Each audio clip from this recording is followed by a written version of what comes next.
He said it in the 1st century AD, in Rome, at the height of the empire, in a culture where the legal status of a woman was that of a permanent minor, owned first by her father, then by her husband, subject in all things to the will of the men in whose household she resided.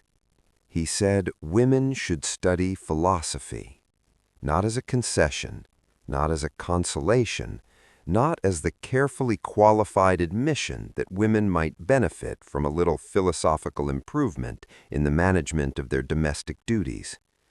He said it as a matter of logical necessity, because virtue, in the Stoic understanding, is the only genuine good, and virtue is equally available to every rational being, and women are rational beings.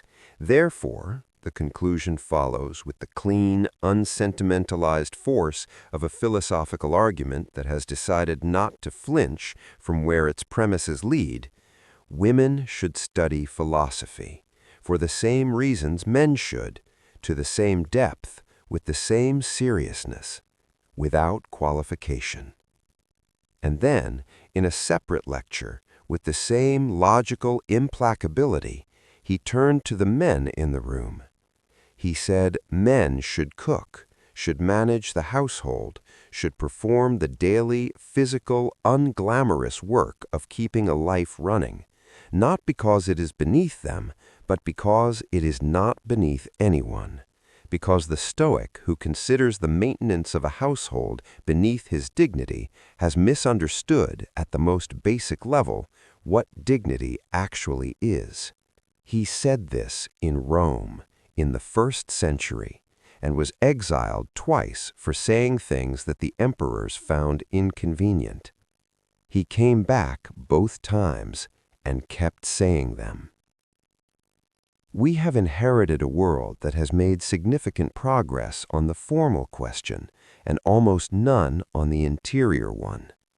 The formal question, whether women should have access to education, to professional life, to the full range of human endeavor that was once reserved for men, has been answered in most of the societies most of the people watching this video inhabit, in the direction Musonius argued for 2,000 years ago. The interior question is harder, and it is the one that Musonius, if he were alive today, would be pressing with the same relentless, logical, completely unintimidated force that got him exiled twice. The interior question is, do we actually believe it? Not formally, not legally, not in the policies we support and the positions we hold and the things we say when we are being observed by people whose opinion we care about, but in the private, unexamined, completely unconsidered assumptions that organize the actual texture of our daily lives. The assumptions about whose time is more valuable, whose work is more important, whose ambitions deserve the full structural support of the household, and whose are accommodated around the edges of someone else's primary project. The assumptions that were formed before we examined them, that were given to us by the world we were born into, and that we have been living inside, quietly, without noticing, without asking whether they survive contact with the logic Musonius applied 2,000 years ago.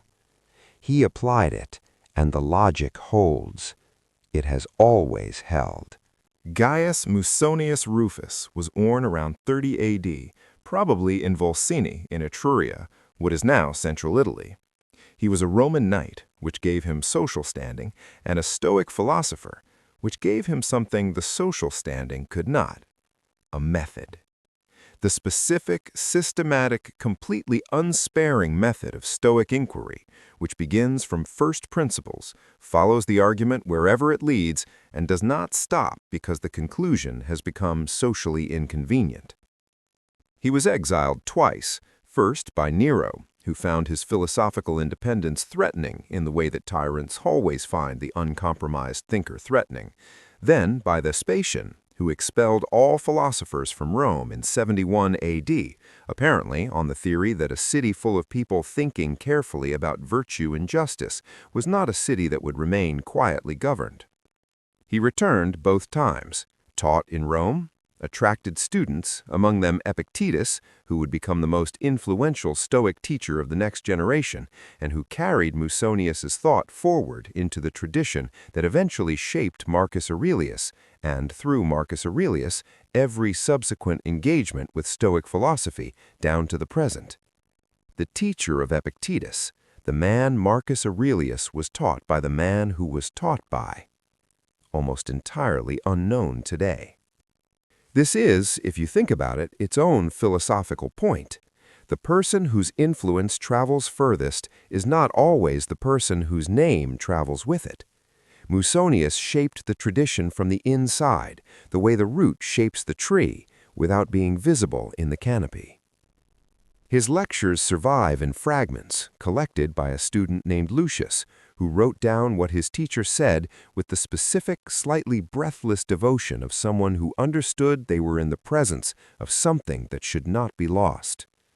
And what they reveal, in addition to the famous positions on women and philosophy and men and cooking, is a stoicism more demanding, more practical, more willing to follow its own premises into daily life than almost anything else in the tradition.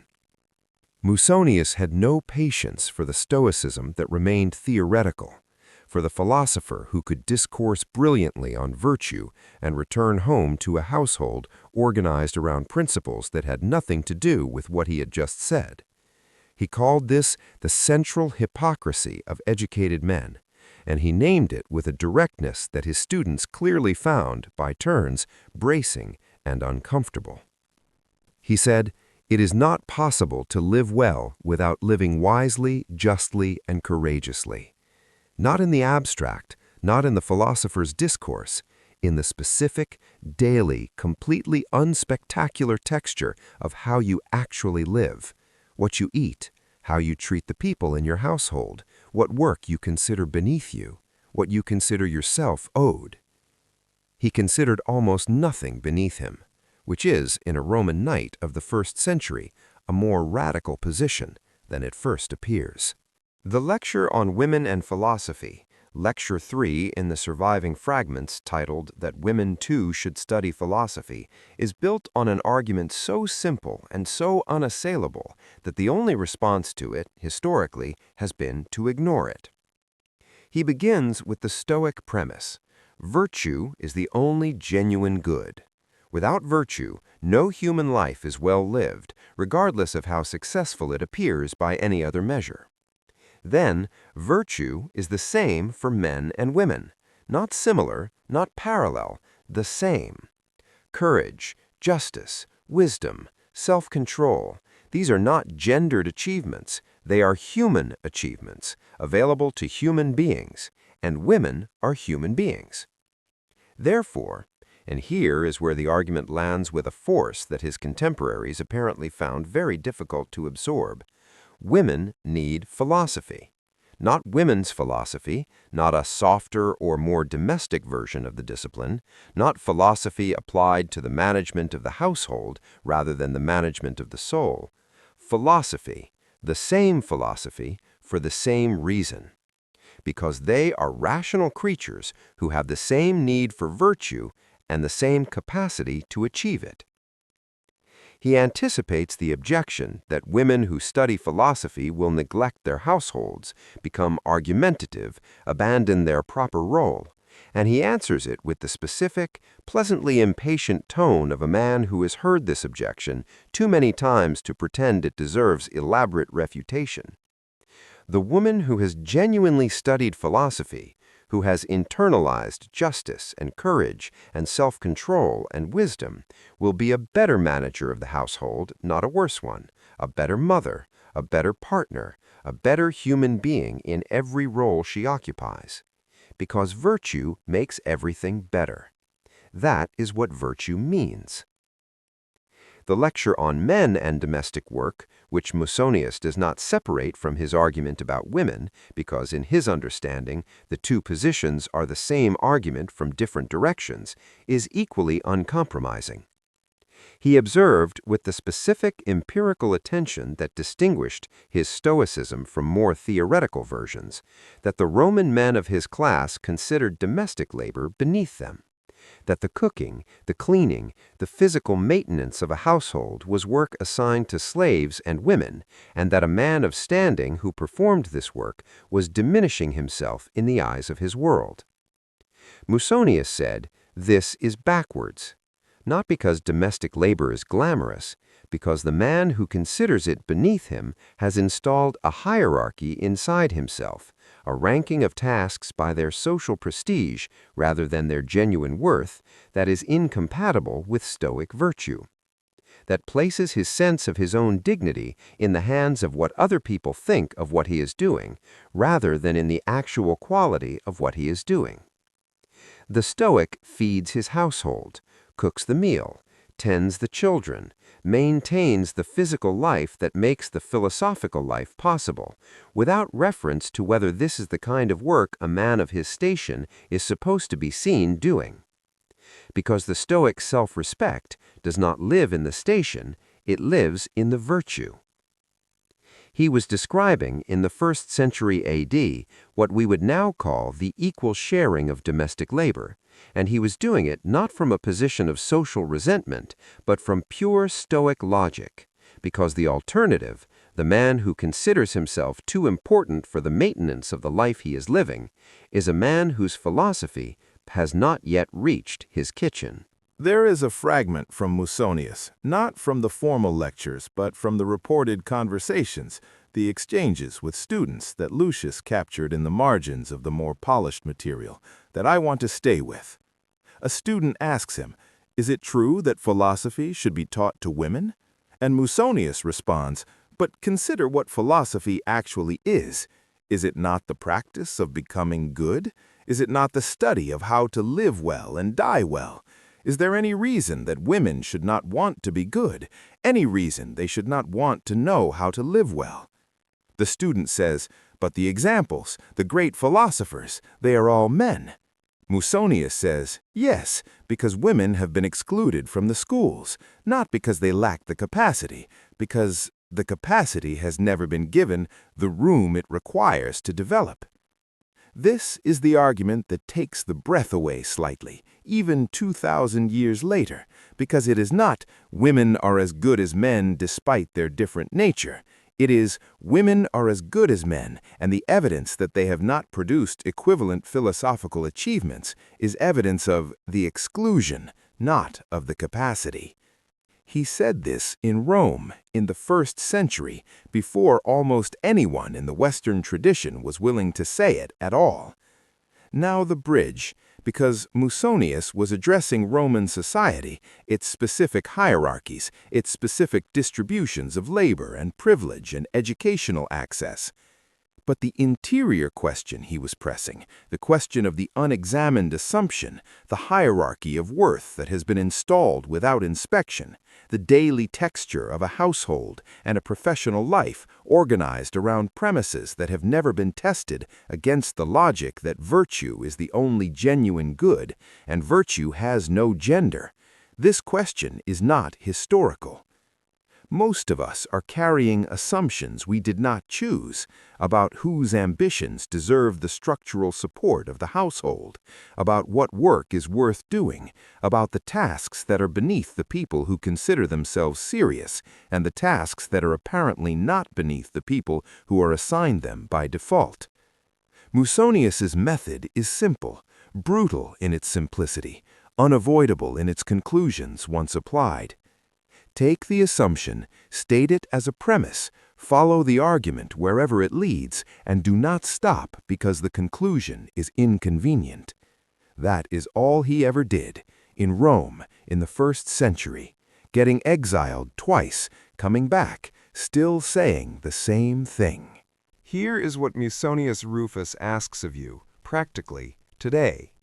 First, apply the Stoic test to one assumption. Not all of them, 1. The assumption in your household, your workplace, your inner life about whose time is more valuable, whose work is more important, whose development deserves the full structural support of the people around them. State it as a premise. Then ask, does this survive contact with the Stoic logic? If virtue is the same for all rational beings, and all the people in this household or this workplace are rational beings, does this assumption hold? Or is it a hierarchy of social convention that has been mistaken for a hierarchy of genuine worth? Musonius did not ask for the grand gesture. He asked for the honest application of a logic that most people already claim to accept. Second, cook the meal. Not metaphorically. If you are the person in your household who has been considering the physical maintenance of the life you share as work that falls to someone else by nature, cook the meal this week. Do the task that you have been, without examining it, treating as beneath you. Not to perform equality, to test what happens in the interior when the assumption is reversed. To discover, as Musonius predicted you would discover, that the work is not beneath you, that the person who tends the household is not diminished by the tending, that your dignity, if it is the Stoic kind, does not live in the exemption. Third, ask whose development you are structurally supporting. Most households, most workplaces, most partnerships have an implicit hierarchy of whose ambitions get the structural support, the time, the space, the relief from competing obligations that development requires. Ask honestly, not who has officially been given equal standing, who in the actual daily texture of how time and energy and attention are allocated, whose becoming is being funded by whose maintenance.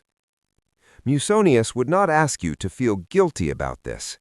He would ask you to see it clearly, and then to apply the logic, and then to make the changes the way a Stoic makes changes, without drama, with the quiet, complete conviction of someone who has followed the argument to its honest end.